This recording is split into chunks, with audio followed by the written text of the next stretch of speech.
Alright, hello. Today I will be talking about the German Zodiak suit, which for a decent while, and may still be, I think there's newer, different variants of it out, is/was their main infantry and army, whatever, chemical suit. I don't know a lot about it. I know it's German, it's pretty heavy rubber, it's pretty fucking cool. Um, and for those of you just watching, which is everyone, you're just watching, you're not really interacting with me. I will be talking a little bit about the suit's construction, and then I will go into more of a personal review of it. Overall, I think it's pretty good. But for a basic overview, the Germans, as everyone knows, really, really like their heavy rubber. Joke intended, or not. Now, this is a prime example of that, as while the Americans, well, the U.S. tends to do stuff with charcoal stuff, fabric shit. The Germans just go for really heavy rubber. It actually works very well.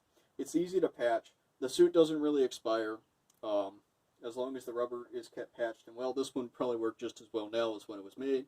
The rubber might be a little bit thinner, but it's still just as good. It's not full of some shitty charcoal that 20 years from now is going to spill all over someone's chest. These basically retain their value for their entire life.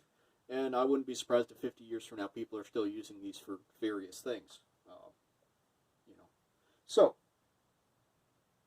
that said, the construction is very simple. We have these nice heavy wrist seals on both of the wrists. This allows you to just pull a glove over it and it seals. Incredibly effective. A lot easier than trying to slide a rubber glove on under your shitty ass C-Pogs elasticated wrist seals. A lot of the key adjustment points, like the back of the head with this big hood, are made by these nice big rubber straps. They're easy to operate even with thick gloves on. Those straps are interchangeable across most of the suit. Now the suit comes in two portions. There's a top and a bottom half.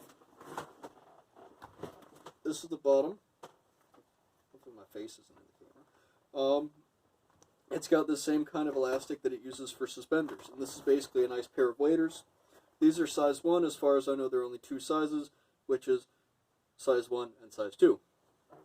Size 1 is slightly smaller than size 2, because of course it is. Now, the really neat thing about these is, again, they're dead fucking simple. Aside from the rubber straps, the only other thing to it really is these nice boot seals that you punch way down into your rubber boot, like so. Your leg slides in, and you just pull the rubber seal of the pants leg up, and it seals around the outside of the boot fairly well, and everything's hunky-dory. There's no fucking complicated suit tape or anything. And it comes in this big fucking nice bag. Very good. You could probably fit a lot of other stuff in there. I actually had 2 or 3 suits in there at one time for storage purposes. Let's see, what else? So you have the suspenders. The only real complaint, I guess this is getting into really my review of it. My only real complaint, since I do love this suit, they shine up well, I love the color of the rubber, is the atrocious cummerbund seal. Now on the top of the suit, right here, at the bottom it splits into 2 layers. There's basically an oversheet that goes onto it and is sealed on. So 2 layers.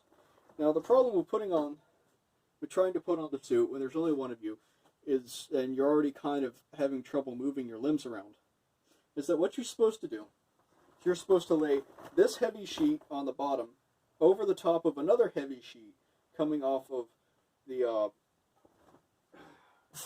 overalls. You can see it right here. Supposed to get that, supposed to overlay them, and then roll them up, and then pull down this top layer here. And then using these rubber straps on the side of the suit, you can either go over the sides like you're supposed to, or through the crotch if you're some kind of degenerate, and fasten it all together. For some reason I can't quite get the handle of that, and it might be because my suit needs to be greased a little bit more. Polished, greased, whatever you want to say. Or, no, I just be that I'm fucking bad at it because I have tiny hands. I don't know. Anyway, it's a lot better when you have someone there helping you, and which you probably should if you're going into a sea-burn environment.